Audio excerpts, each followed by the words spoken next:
Clone Wars, I finished it up, got through all of season 7. And season 7's a mess. I'll explain that. That's going to piss people off just hearing someone dare speak that. But it's a mess. It's got some good stuff in it, but it's a mess. In terms of a writing perspective, all of a sudden, everybody cares about Clone Wars. All of a sudden, Disney and all of their shill media that they keep on a leash, all of a sudden, everybody's very interested in Clone Wars and wants to talk it up and wants to, pretend that it's something that all of a sudden now can be talked about. And it's because all of a sudden Clone Wars is walking lockstep with Disney's agendas. I'll get to that in a second. But let's just talk about Clone Wars in general as a series it was, because it was a great series. It was a great series. I recommend people check it out. Troy's enjoying it. Not a perfect series. Has its problems. Absolutely has its problems. Here's the thing about Clone Wars, though. Clone Wars was never, well, a bunch of things. First of all, for this article, no, Clone Wars, you don't need Clone Wars to redeem the prequel trilogy. That's nonsense. The prequel trilogy is what it is. Clone Wars is there to give us a better accounting of this momentous event in the Star Wars history that's supposed to be the Clone Wars. I mean, it's always talked about this big, it has to be more than just the little blank space between episode 2 and 3, So, we needed some fleshing out of it, so we get that with the series, and that's great. Clone Wars, the series, is not a vehicle for Ahsoka Tano. She's not the star of Clone Wars. No one's really the one single star of Clone Wars. It is an ensemble cast, but for the most part, with fleshing out this era of the Clone Wars, I think it's also safe to say that its most prominent job is to show more of a progression of Anakin, show us him as a successful Jedi Knight, because we go from Padawan in episode 2 to boom, successful knight about to be turned in episode 3. So show us more of his progression, and it does that wonderfully.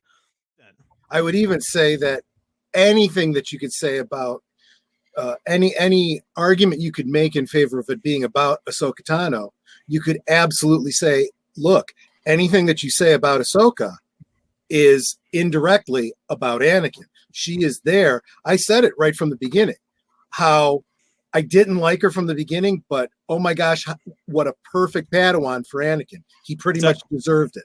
Yeah. Everything I heard coming out of her mouth and all of her attitude is the same kind of attitude you'd see in Anakin. And for sure that was Obi-Wan's plan. He's like, okay, kid, I'm going to teach you something. Yeah. You take on a Padawan who's just like you and see what I've gone through. Every parent who has ever said, you'll understand when you're in my situation and you have children. Exactly. Knows exactly what I'm talking about. Exactly. So, yeah, fine. Say it's about Ahsoka. I will say Ahsoka herself is about Anakin.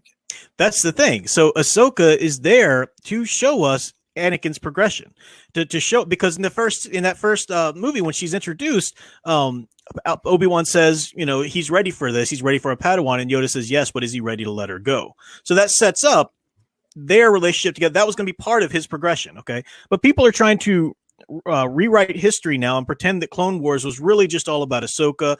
She's so amazing. This is their favorite thing to say. We've seen her grow and develop into such an amazing character from this point to this point to this.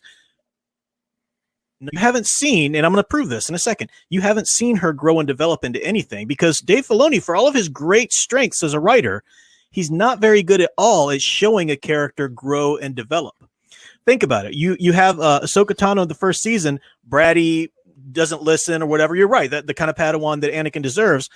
Suddenly, somewhere in like season 3, it jumps. Suddenly, out of nowhere, she's taller. She's got a different costume on. Anakin makes a comment like, oh, when did you grow up? Yeah, when did you? Because you didn't show us any of that. Yeah. But it's not even consistent, because even then, within that era where she's supposedly grown up a little bit more, she still pulls some of her bratty little stuff, as before, and I'll cover some of that specifically. Now, with season 6, so she leaves the Jedi Order, and it's never really well developed. You can imagine her leaving after what she faces there, but they never really, she leaves. And okay, she walks out. That makes sense. But surely they'll come back to this. Surely they'll give us some more of her reasoning, some more of her thinking, some more of her actually questioning are the Jedi worth it, and this and that. We don't get any of that. We get one little story in the Trace Rafa silly arc in season 7 about how the Jedi kind of ruined their home or something like that. That's it. And suddenly, in the last 2 episodes of season 7, it's just laughable. Suddenly Ahsoka is like Galadriel from Lord of the Rings. She's just like walking around all of a sudden with this like quiet grace. In the last episode, when Rex is there, mourning for his brother, she takes off his helmet and tells him he's a good soldier, but we're not going to. It's like she's the Virgin Mary giving her blessing or something like that. It's utterly ridiculous. He doesn't show us the growth in any of these things, because here's what growth would look like. Okay, in season 1. Remember when Ahsoka takes her first she leads their first, whatever they're called, of fighter pilots on this mission. And they're telling her, oh, you got to pull out at this point. It's a trap or whatever. You can't do that. And she's basically telling them, no, you're overreacting, Admiral. It's fine. I'm going to do this and that. And she ends up getting most of her squad killed. Now that's good. She comes back. She feels bad. That's good. She should feel bad. She's a snotty little disobedient. She needs to be taught a lesson here. Anakin comes over to her, and instead of really kind of raking her over the coals, just kind of tells her, well, I've been there and blah, blah, blah. Okay, maybe Anakin would do that. But the end of that episode doesn't show her learning to step back and kind of listen to rules. The end of that episode has her learning that she has to be assertive and has to take the charge, because Anakin lets her lead the second assault. And then she has to say, no, we're doing it my way. It's the only way. It will work. What did she learn from that? She learned that even when you screw up, you still have to go back and do the same thing anyway and assert yourself, because you're amazing. All right. The next time she does the same thing on the ground, when she doesn't pull back and doesn't retreat when they say that she's about to be overrun, and she won't listen to them. They have to come forcibly get her and put her in the ship and take her away. Oh, they're going to teach her a lesson now. And the Jedi Council Yoda puts her in the library. And now that's where you stay, young Padawan, till you learn. Oh, she's going to learn her lesson. But luckily, she was in the library, because it was up to her then to thwart Cad Bane's invasion of the temple there and everything like that. Luckily, she was there. She's so amazing. Now she gets to go off on another mission. You don't show her learning from her mistakes. And the fact that even when you just decided, okay, well, I don't want to bother writing her growing and writing her becoming an adult, so I'm just going to jump and show her suddenly older and show her an adult now, you still have her pulling that crap that Soundagraver was talking about last night on the Citadel mission. Well, I want to go, and he says I can't. Well, I'm just going to go. I'm just going to go. And the show rewards her for that decision. It makes her do things that only she could do on that mission. And she gets back, and Plo Koon is like, yes, apparently I did tell her to go. And she's amazing. The Force tells her what things to do, and she's just so much better than everybody. We don't see her progress or grow into anything. People have just latched onto her for whatever reason, because she's waifu or because she's a good symbol for their beliefs or whatever. That's all we're seeing from her. We don't really see. Now, even that being so, up to season 7, it's not the end of the world. Clone Wars is still solid. Clone Wars has still got a lot of amazing stuff in it, despite Filoni's failure to show some real growth. There have been times where she screwed up, and it was clearly meant to be a humbling moment. Mm-hmm. She was taking it hard, and they're all like, oh, no, that's okay. It happens to all of us. Yeah. No, mm-hmm. No. You use that for teaching. Those people died because you didn't listen, and you didn't follow orders, and it was all on your head, and now you have to live with it. It sucks. And the plot itself rewards her for it. Yeah. Okay, my theory. Order 66 was to eliminate Ahsoka Tano because the Emperor saw she was too damn powerful. Imagine that be retconned in there at some point. No, that's not what happened. She's the one that survives, right? Yeah, she gets to survive. We're also seeing, I show you Clone Wars is the thing that fixes the prequels, apparently, because we needed that done. We've got more coming here. Here we go. Sam Witwer, who's a great guy. Met him, great guy, great actor, and everything like that. And he's come out recently about saying some things against Rian Johnson. All that's kind of fine, but also don't forget that Ahsoka Tano is right up there with Luke Skywalker in being the bestest ever. And I'm gonna come back around to this again in a second. Ahsoka Tano, the bestest ever, just like Luke Skywalker. No, she's anywhere near remotely on the level of Luke. And the way this article tries to make it and tries to sell it, and the way I've seen this this sentiment tried to be sold before, is that, well, she does what Anakin couldn't, because you see, she steps away from the Jedi Order when that's what he should have done, but she actually does it, and that's why she's so amazing. That's not the right answer here. The right answer is to live in a balanced way. The right answer is to not just sulk and leave and come back and no, that's not. She didn't do anything. Never.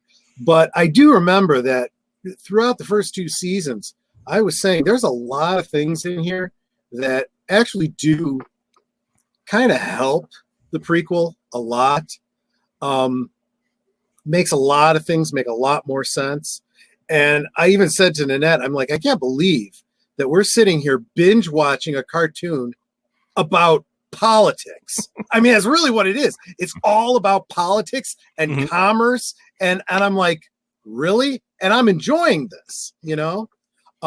It's some really good stuff, some really deep, intricate weaving of storylines. But well, let's talk about season 7 then now, because season 7, I said it was a mess, and I stand by that, even though there's some great things in it.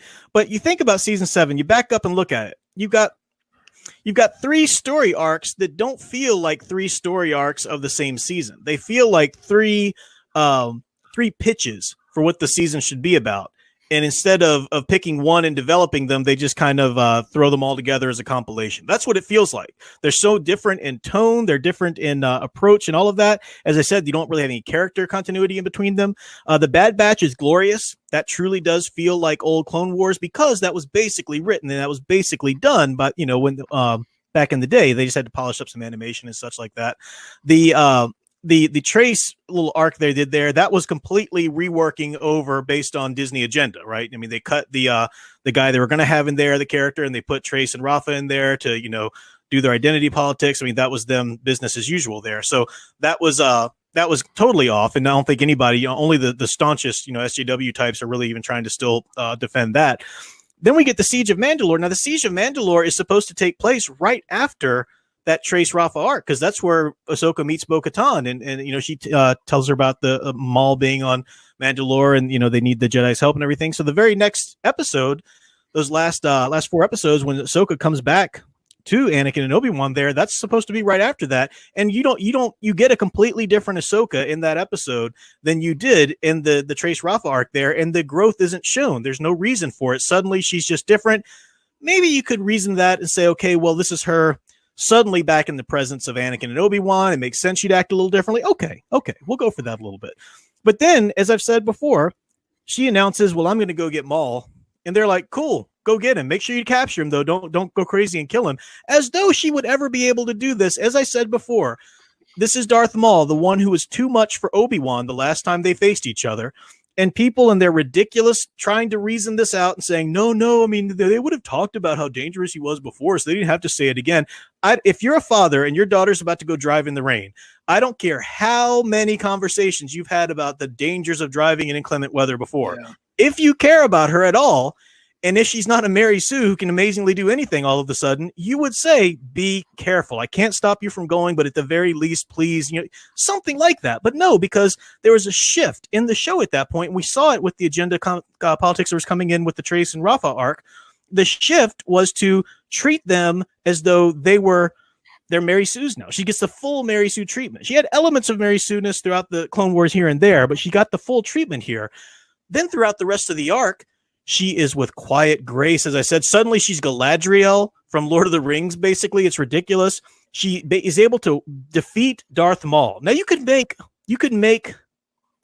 this work somehow, but the series didn't bother making it work. She basically just went ahead and captured Darth Maul because, you know, Ahsoka. And then, oh my gosh, not the last episode, but the one before that, what the hell's up with the pacing of that episode? Like, they expect for you to know that this is happening at the same time as Order 66. So the first 10 minutes of the episode is just Ahsoka walking around. And then she walks around with Maul in a containment unit behind her, you know, like, you know, because he's her trophy, and they walk around for a while. And that's it. Then they get on the ship and Order 66 finally kicks into place and stuff like that. But horrible pacing. This writing is horrible. No one wants to see that.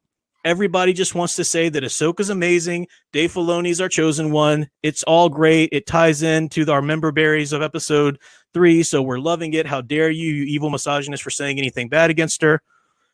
Because people have the like as I was saying, they have the most ridiculous defenses for this.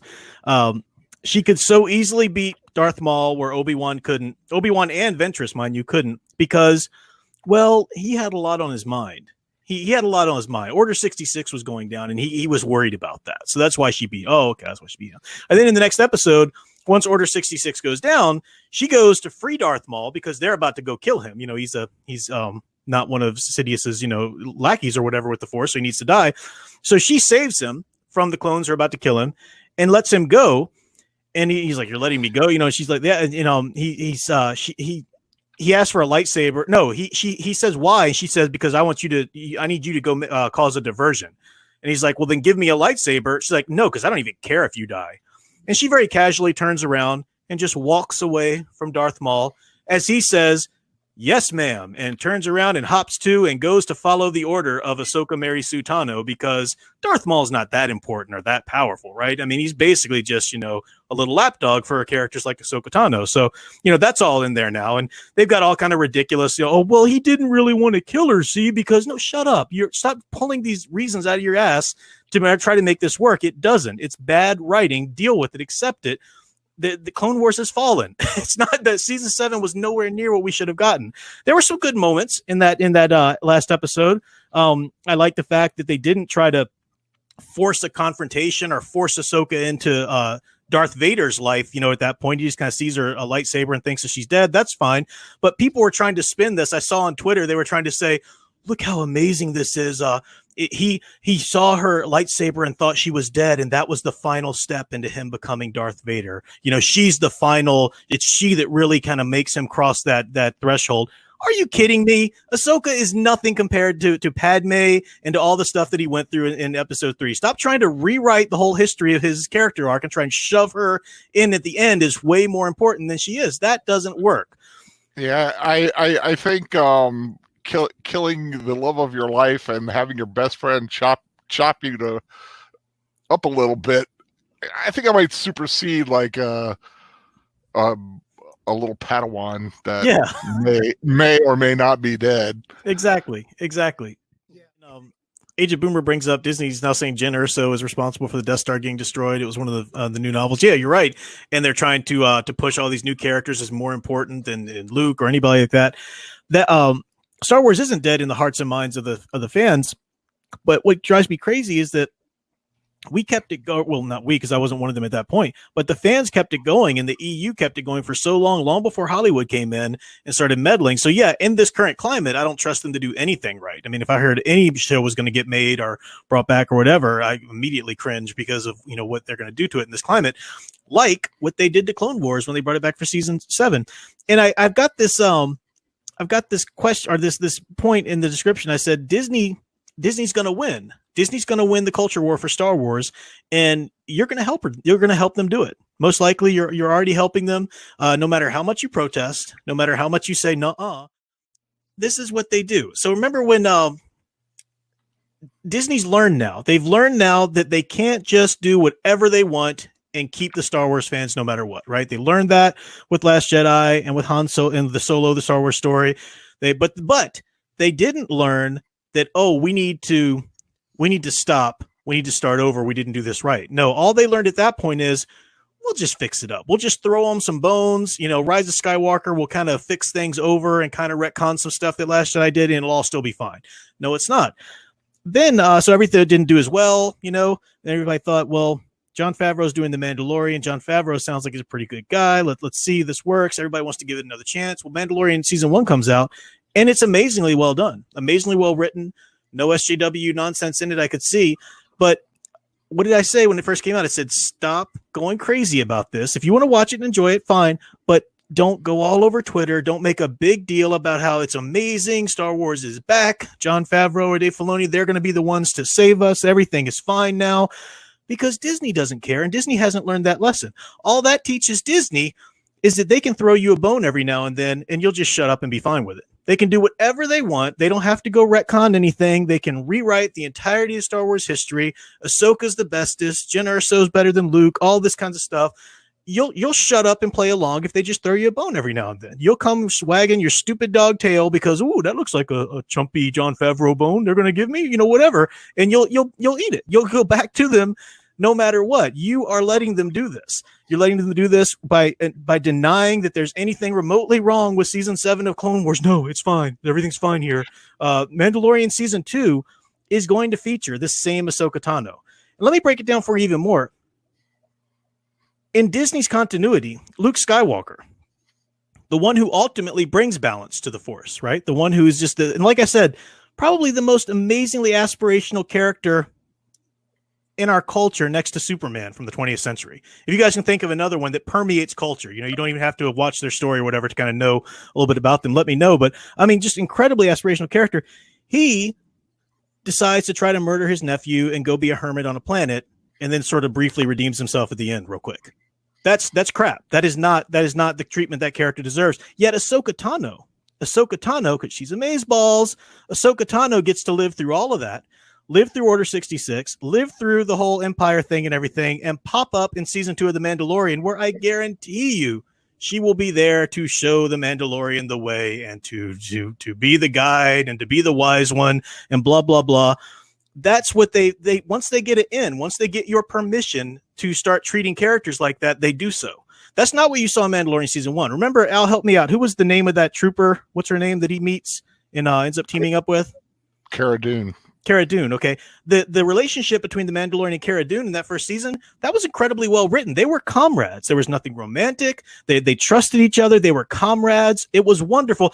She didn't school him. She could do things that he couldn't because of her specific ARC trooper training and whatnot, and he could do things that she couldn't because of his Mandalorian. So that was a great relationship. Screw that. You're not going to see that in season 2. You've given them permission to write season 2 of Mandalorian the way they wrote season 7 of Clone Wars. Maybe not exactly to the extent, because you do have Favreau involved too. Maybe he'll put the reins on it or whatever, but we are letting them do this by our weakness not being able to say, that's enough. No, you don't get my support anymore. We'll give you this shiny new Mandalorian bone. Oh, okay, maybe it'll be good. Star Wars, well, Disney wins Star Wars, and you don't get more of it. But it's kind of worse than all this. It becomes a bigger cultural thing. Mm-hmm. You're pointing out, you're comparing Luke Skywalker to Superman, but look at what they're doing to all of our cultural icons. And there's a purpose for this. It's Superman. It's Luke Skywalker. It's Jean-Luc Picard. It's, Thor Lebowski. It's every hero has to be destroyed, because this idea of an individual taking responsibility and being aspirational, we can't have that in the New Order. Oh, no, because we cannot have you thinking for yourself. Mm-hmm. You need to submit